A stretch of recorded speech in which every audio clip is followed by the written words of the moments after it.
pero gracias a Dios, le doy gracias a Dios que tuve la oportunidad en estas 4 semanas estar con ustedes. Um, y siempre es bueno saber, conocer nuevos hermanos en la fe, porque somos familia, aunque estemos lejos, pero somos familia en Cristo. Bueno, vamos a seguir con nuestro estudio. En estas semanas hemos estudiado la oración y esta semana nos toca sobre el modelo de la oración o el patrón de la oración.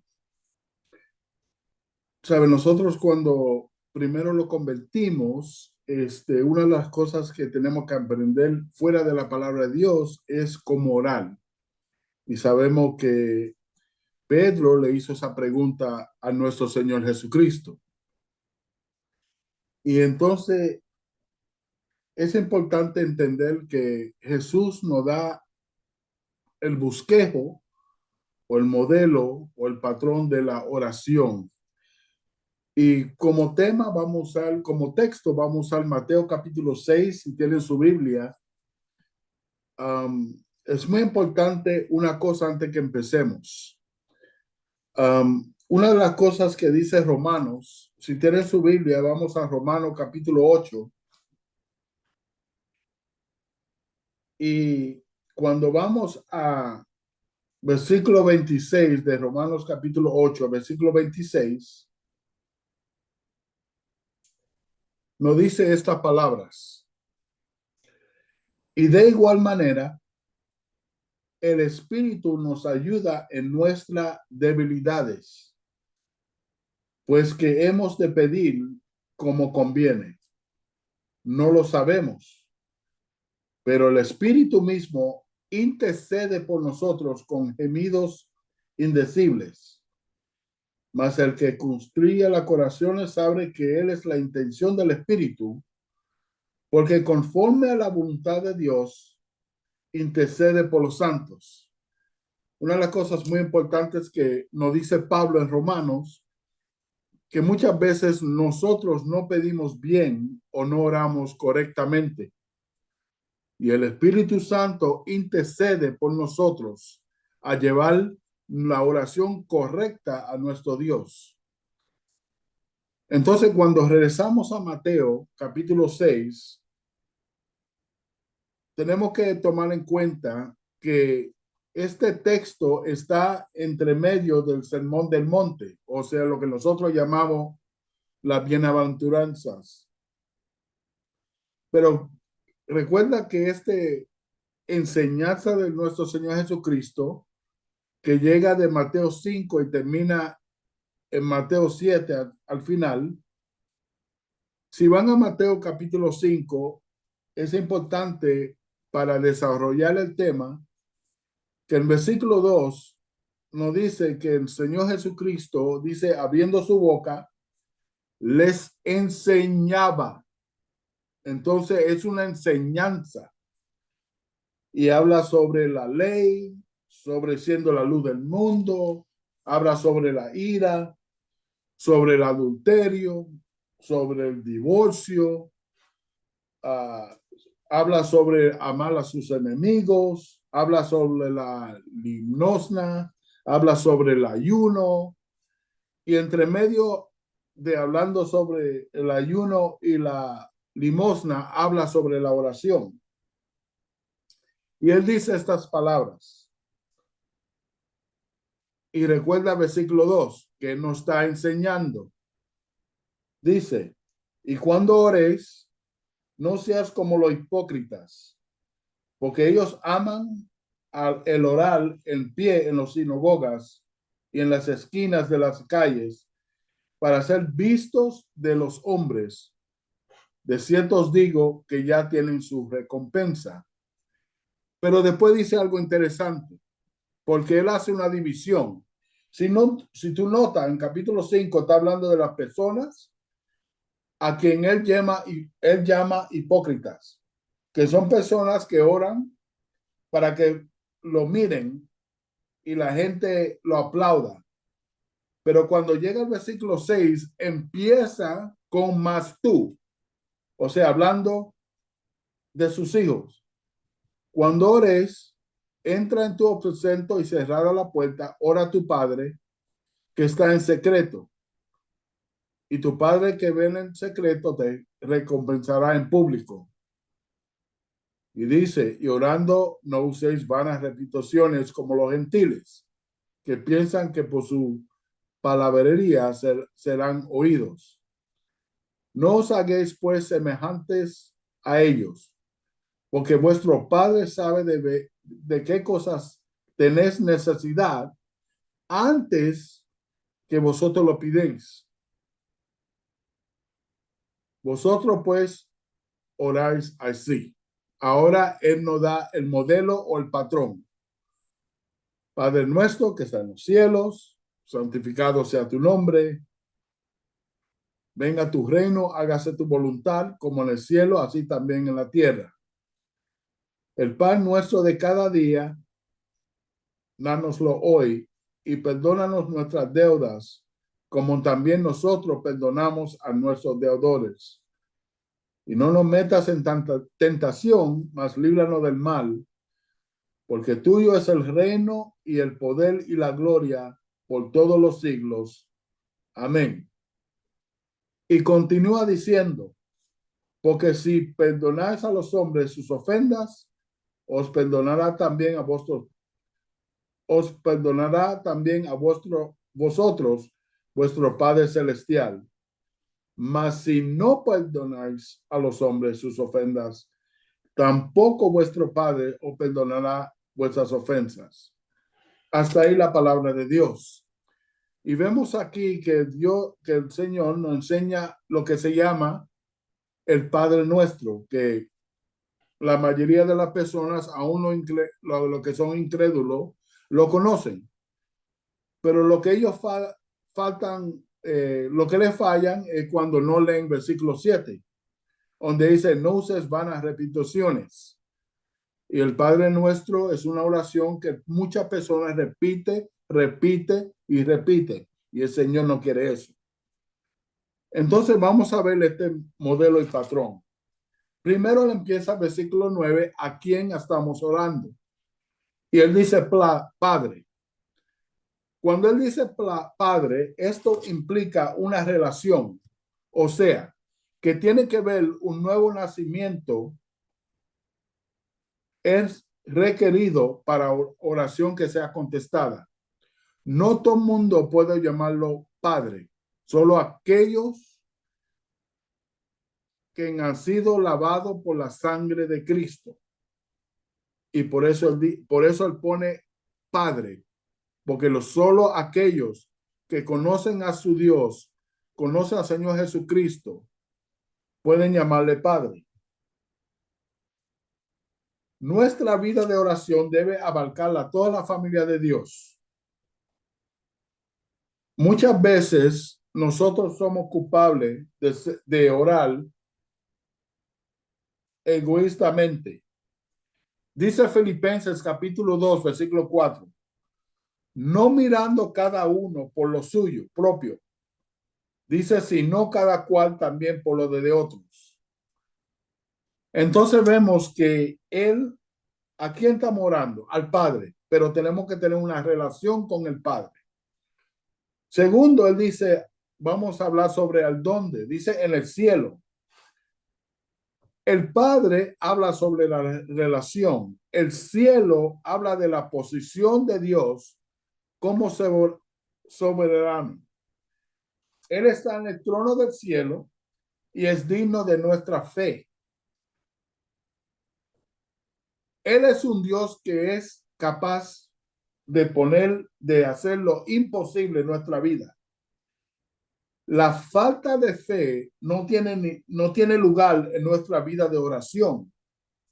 Por eso Hebreos capítulo 11, versículo 6, dice que sin fe es imposible agradar a Dios.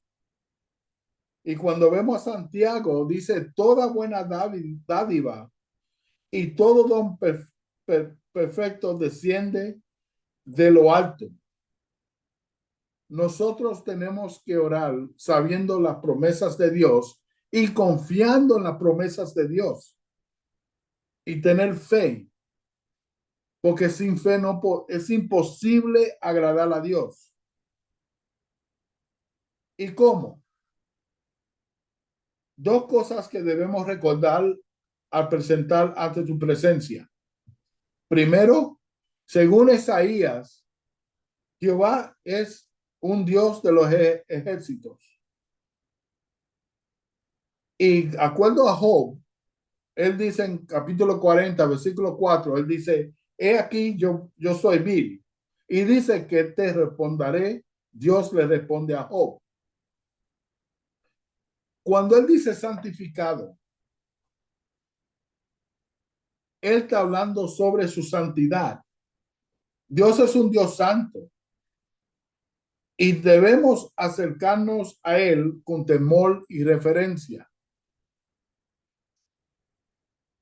Su nombre significa que lo vemos como Señor sobre todo. La única palabra que encaja con Señor es sí, Señor, para santificar a Dios. Y su nombre, cuando lo presentamos ante Él, necesitamos recordar que nuestro único acceso a Dios reside en ese nombre que es sobre todo nombre.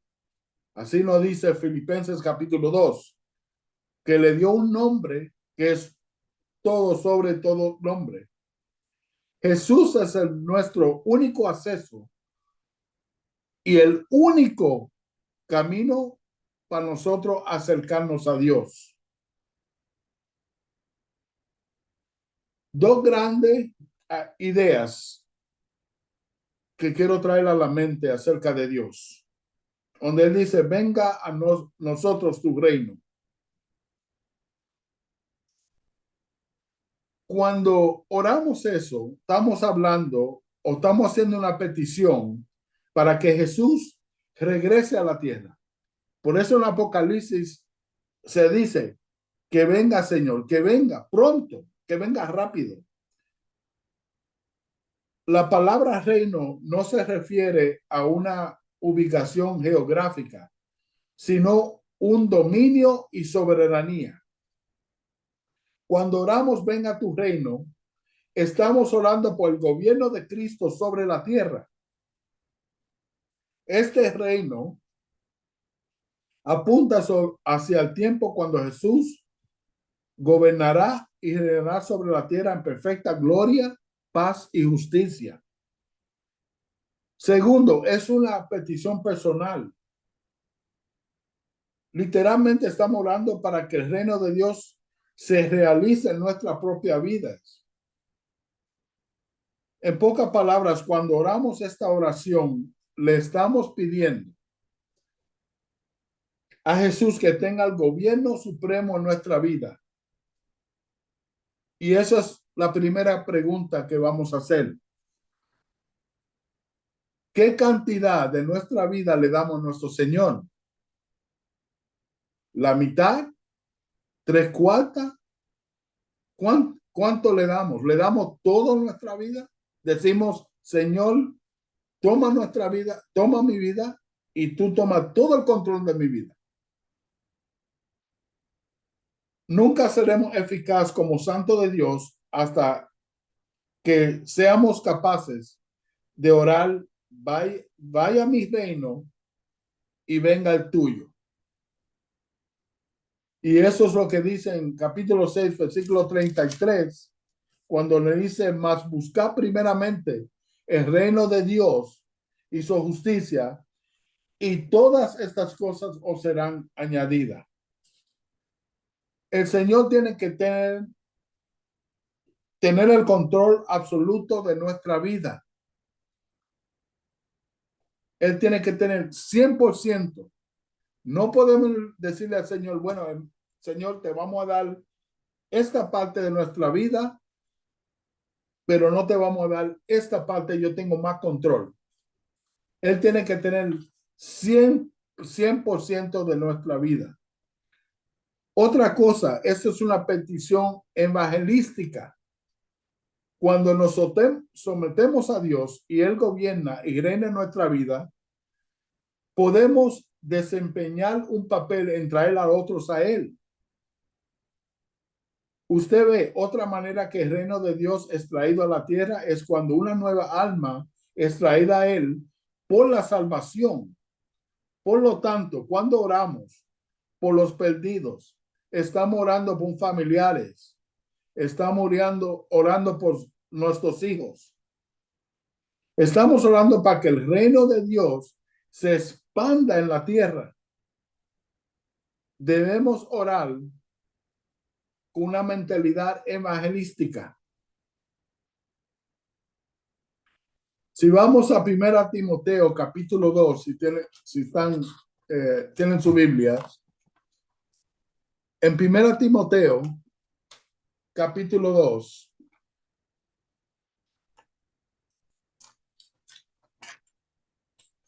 en versículo 1, nos dice: exhorto ante todo a que se hagan rogativas, oraciones, peticiones y acciones de gracias.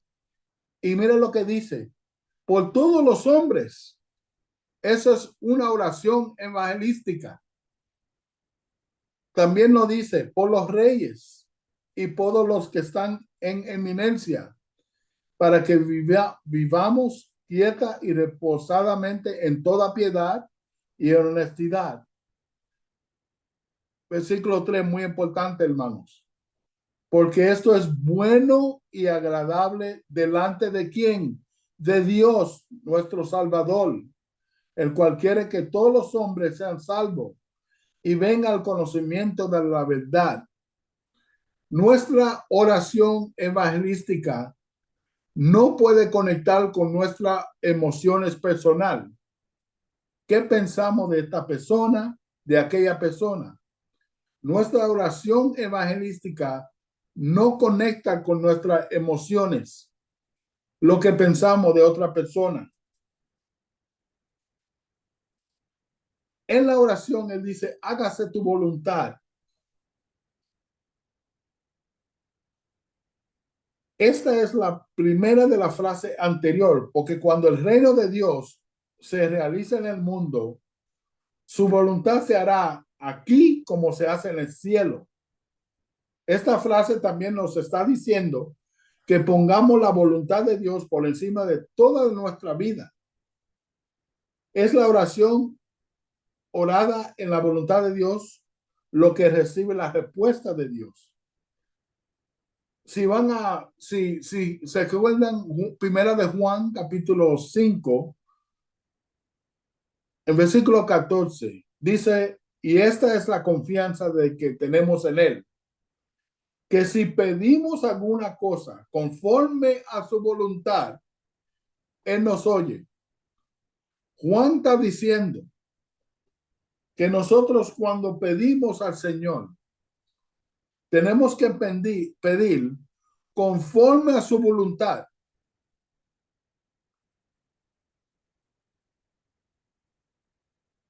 Nosotros, es sumamente importante, hermanos, que nosotros oremos conforme a su voluntad.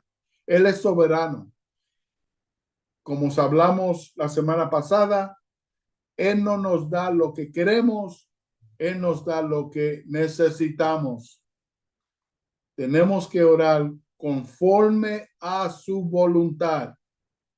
Muchas veces, hermanos, como ser humano, decimos: Dios se equivocó, porque Él quizá contestó una oración, pero no la contestó como nosotros queramos que nos conteste. Pero Él contesta conforme a su voluntad, aunque a nosotros no se parezca bien. Él siempre contesta conforme a su voluntad.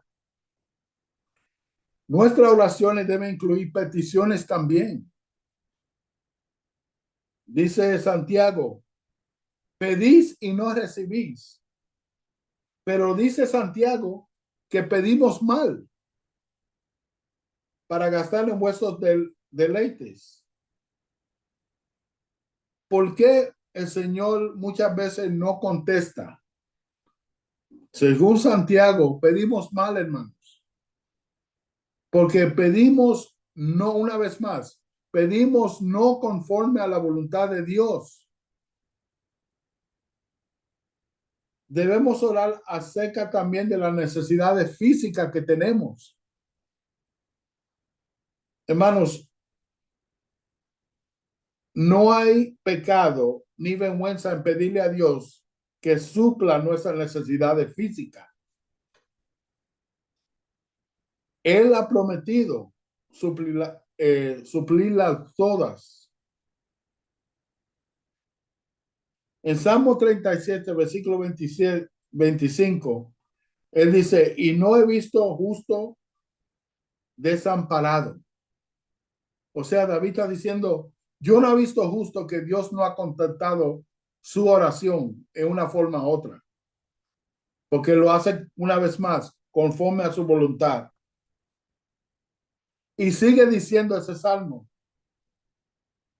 joven fui y he envejecido y todavía ha visto que el justo nunca ha sido desamparado. Si se recuerda Romanos 8, versículo 32, donde nos dice, ¿cómo no nos dará también con él todas las cosas? Hermanos, tenemos un Dios que nos da todo lo que queremos, pero tenemos que vivir bien. Tenemos que pedir conforme a su voluntad. Necesitamos mirar a Él para aquellas cosas que necesitamos hoy. Necesitamos buscar en Él las cosas que nos faltan. Él tiene lo que nosotros necesitamos. Debemos orar para nuestras necesidades espirituales también. Aquí se mencionan más necesidades espirituales que físicas. ¿Por qué razón? Nuestras necesidades espirituales son mayores que nuestras necesidades físicas. Note algunas necesidades espirituales por, por las que debemos orar. Primero, tenemos que orar por nuestros pecados, transgresiones, deficiencias, resentimientos, lo que debemos a Dios o cualquier cosa que hayamos hecho mal. Todos necesitamos buscar a Dios para el perdón de nuestros pecados personales. Aún Pablo no era perfecto. En Filipenses, cuando él dijo, no que lo haya alcanzado ya, ni que sea perfecto, pero dice que él sigue buscando la santidad.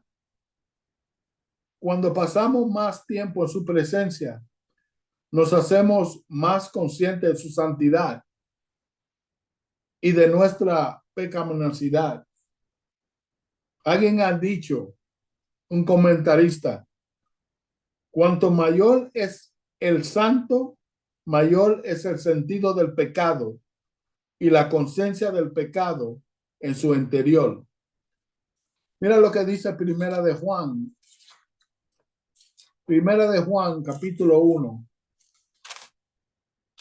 un texto que se lee bastante, y versículo 8. Si decimos que no tenemos pecado, dice Juan, nos engañamos a nosotros mismos y la verdad no está en nosotros. Pero dice el versículo 9, si confesamos nuestros pecados, Él es fiel y justo para perdonar nuestros pecados y limpiarnos de toda maldad. Versículo 10, Juan otra vez nos recuerda, si decimos que no hemos pecado, le hacemos a Él mentiroso y su palabra no está en nosotros. Juan está hablando palabras muy fuertes, hermanos, porque dice, si decimos que no tenemos pecado, dice, nos engañamos nosotros mismos, y esto es lo fuerte que dice él.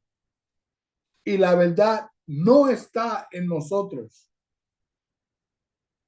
Y en versículo 10, si decimos que no hemos pecado, lo hacemos a él mentiroso. Y después dice Juan, su palabra no está en nosotros. Entonces lo primero que tenemos que orar, hermanos, es sobre nuestro pecado, que día a día pecamos contra el Señor. También tenemos que orar sobre el perdón de los demás. Un espíritu que no perdona destruye totalmente la vida de la oración. Yo dije antes que la oración no está conectada con la emoción. Muchas veces oramos y tenemos una emoción contra un hermano. No debemos orar en este momento. ¿Qué dice la Biblia? Ir y busca a ese hermano y pide perdón.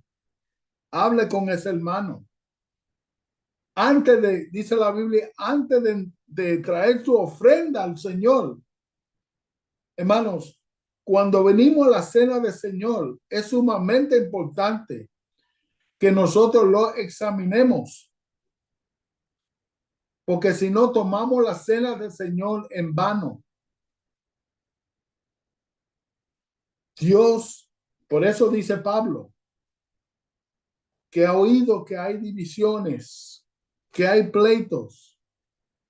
Pero una de las razones es porque no estamos perdonando a los hermanos. Hermanos, cuando vayan a la cena del Señor, si hay un hermano que quizás tiene una indiferencia, tienen que arreglar con ese hermano, perdonar a ese hermano antes de tomar la cena del Señor. Porque dice la Biblia que juicio toma. Y hay que tener mucho cuidado. La falta de perdón te comerá vivo espiritualmente. Llega la amargura, la ira, la rabia, la ansiedad, la depresión, etcétera. En Hebreos capítulo 12, 15, ¿qué dice Pablo? Él lo llama raíz de amargura o el camino de un raíz. Hay tres grandes razones por las que debemos practicar el perdón de los demás.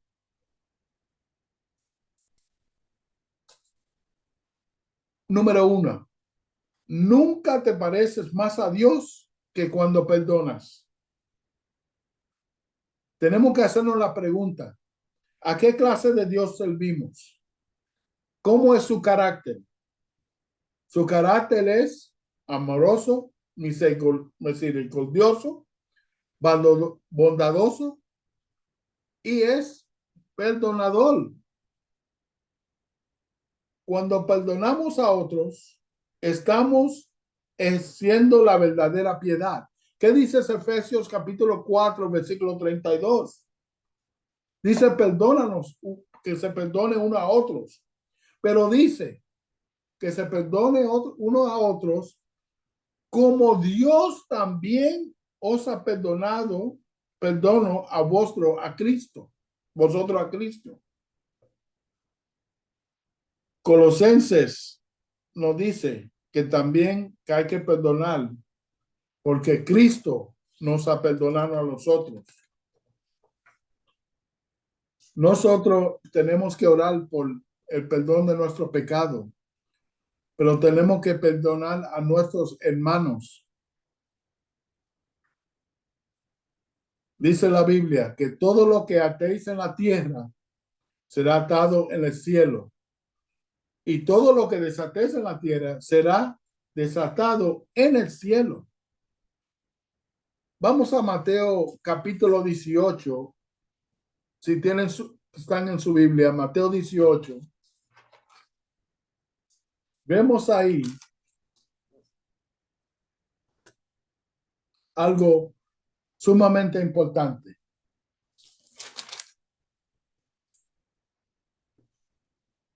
Ya leímos Mateo, ya cité Mateo 18, donde todo lo que atéis en la tierra será atado en el cielo, y todo lo que desatéis en la tierra será desatado en el cielo. Mira versículo 21, porque lo que hablamos al principio, Pedro le hace la pregunta. Entonces se le acercó Pedro y le dijo, Señor, ¿cuántas veces perdonaré a mi hermano que peque contra mí? Y le hace un número, hasta 7. Y esta es la respuesta de Jesús. Le dijo, no te digo hasta 7, sino aún hasta 70 veces 7. Por lo cual el reino de los cielos es semejante a un rey que quiso hacer cuenta con su siervo. Y comenzando a hacer cuentas, le fue presentado uno lo que le debía 10,000 talentos. A este, como no pudo pagar, ordenó a su señor venderle a su mujer y sus hijos y todo lo que tenía para que se le pagase la deuda. Entonces aquel siervo postrado le suplicaba, diciendo, Señor, ten paciencia conmigo y yo te lo pagaré todo. El señor de aquel siervo, movido a misericordia, lo soltó y lo perdonó de la deuda. Pero saliendo aquel siervo, halló a uno de los consiervos que le debía 100 denarios, y haciendo de él lo ahogaba, diciendo, págame lo que me debes. Entonces su consiervo, postrando a sus pies, lo rogaba, diciendo, ten paciencia conmigo y yo te lo pagaré todo. Mas él no quiso, sino fue y le echó en la cárcel hasta que pagase la deuda. Viendo su consiervo lo que pasaba, se entristecieron mucho y fueron y refirieron a su señor todo lo que había pasado. Entonces, llamándole a su señor, le dijo, siervo malvado, toda aquella deuda te perdoné porque me rogaste. ¿No debías tú también tener misericordia con tu consiervo como yo tuve misericordia de ti? Entonces su señor, enojado, le entregó a los verdugos hasta que pagase todo lo que le debía. Y sigue Jesús diciendo, así también mi Padre Celestial hará con vosotros, si no perdonáis de todo corazón cada uno a su hermano sus ofensas. Esta enseñanza, hermanos, es una enseñanza de Jesús mismo. Él dio la parábola y está diciendo que si nosotros no perdonamos con todo corazón, tenemos que perdonar a nuestros hermanos sus ofensas. El Señor Jesucristo nos perdonó en la cruz. ¿Y por qué a nosotros muchas veces nos cuesta perdonar a nuestros hermanos? Lo que Jesús hizo por nosotros, tenemos que hacer a nuestros hermanos. Hermanos, es increíble cómo hay familias que tienen años que no se hablan. ¿Por qué? Por la falta de perdón. Una de las cosas que hacemos aquí o hago es consejería matrimonial. Y una de las cosas que yo he visto a través de los años es que los esposos cuando vienen a mi casa o vienen a la iglesia y hablo con ellos, una de las cosas que yo veo en ellos es que siempre se recuerdan del pasado. y nunca pueden sobrepasar ese pasado. Tienen conflicto. Por decir, el conflicto empieza con algo que pasó hoy y termina con algo que pasó 5 o 10 años atrás. Y muchas veces, hermanos, nosotros somos así en nuestras iglesias, con nuestros hermanos. Quizás tenemos un desacuerdo, pero ese desacuerdo, cuando estamos hablando, entra el pasado que todavía tiene raíz y no perdonamos a nuestros hermanos. Y si no lo perdonamos años atrás, todavía tenemos esa amargura y se nos hace difícil perdonar ahora en el presente. Y llegamos a la cena del Señor con esta raíz, con esta amargura. Y vamos delante de Dios y venimos delante del Señor en la cena del Señor. Y el Señor dice, no, ve al hermano antes de traer tu ofrenda. Es algo muy importante en los ojos de Dios, el perdón. Y vemos ahí, cuando no perdonamos, como el Señor nos enseñó en esta Mateo 18, hay castigo. Porque cuando no escogemos a no perdonar, seremos torturados por la amargura, el resentimiento, la pérdida de la comunión de Dios. Cuando nos negamos a perdonar, estamos tomando un lugar que no nos corresponde. Nos estamos sentando en un trono que no debemos estar sentados nosotros. Porque ese trono, el único que se sienta ahí es el Señor, es Dios. Si vamos a Romanos, tienen su Biblia, Romanos capítulo 12. Romanos capítulo 12.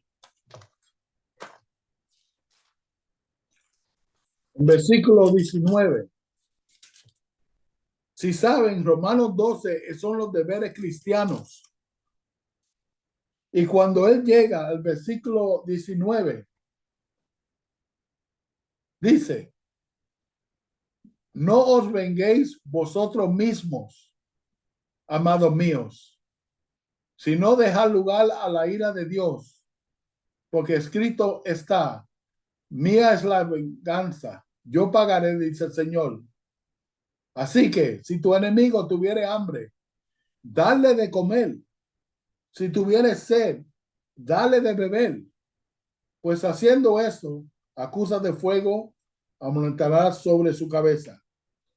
No seas vencido de lo malo, sino vence con el bien el mal. Y eso es lo que nos dice Romanos, hermanos. Debemos perdonar a nuestros hermanos. Y no hay más grande característica que nosotros podemos parecernos tanto al Señor es cuando perdonamos. También nos dice en la oración sobre la tentación. Todos somos tentados, pero Dios no tienta a nadie según Santiago. Nuestra oración debe ser que Dios dirija nuestros caminos para que evitemos los lugares de la tentación. Cuando nos levantamos en la mañana, ¿cómo oramos? Sí, bendice nuestra familia, bendígame este día. ¿Cuántos de nosotros oramos que nos guíe nuestro camino? Que no vayamos a un lugar donde no debemos estar. Dice Salmo 37:23 que Él aprueba su camino. Y también en la oración, Él dice que nos libre, que Él nos libre del mal. Literalmente, esta es una oración para pedir ayuda para evitar el pecado. Esta es una súplica para que Dios nos ayude a evitar el pecado. Esta es una súplica para que Dios nos cambie, nos cubra, nos guarde y camine con nosotros para que podamos ser protegidos. Es una ayuda para evitar las trampas que tiene el pecado. Y hermano, nuestras oraciones deben incluir la alabanza por su soberanía. El Señor lo sabe todo. Debemos orar conforme a su voluntad. Orar, dar gracias por su poder. Él debe ser alabado por sus habilidades, por las veces que ha demostrado su poder en nuestras vidas. Debemos orar por su gloria. Él demanda y merece toda la gloria en cada situación de la vida. Él debe ser glorificado en la tierra, también como en el cielo. Hermanos, 4 palabras le quiero dejar para terminar. La primera es adoración. Dios debe ser adorado. Segundo, la confesión. Nuestro pecado debe ser tratado. La tercera, acción de gracias. Siempre debemos tener un corazón agradecido ante Él. Y la cuarta, la súplica. Hay lugar para decirle lo que necesitamos. Y hermanos, una cosa muy importante antes de orar para terminar. Perdonar a nuestros hermanos. Hay que perdonar porque ese es el carácter de Dios. Él nos perdonó en la cruz. Aún cuando nosotros éramos pecadores, dice Romanos, Él nos salvó, Él nos perdonó. Cerramos en oración. Padre Santo, una vez más te damos las gracias. Gracias por este bosquejo, este patrón, este modelo de oración, enseñándonos a orar. Y te pedimos, Señor, que este mensaje llegue al corazón. No solo que se escuche, pero que lo pongamos en práctica. Queremos ser como tú, Señor. Y te pedimos, Señor, que tú nos ayude. Te pido la bendición sobre cada hermano en esta plataforma, sus familias. Y te pedimos, Señor, si hay alguien aquí en esta plataforma que está enfermo, que está pasando por una prueba, que tú le des la tranquilidad que hay un Dios soberano y que sabe todas las cosas. Te pedimos esto en el nombre del Señor Jesucristo. Amén.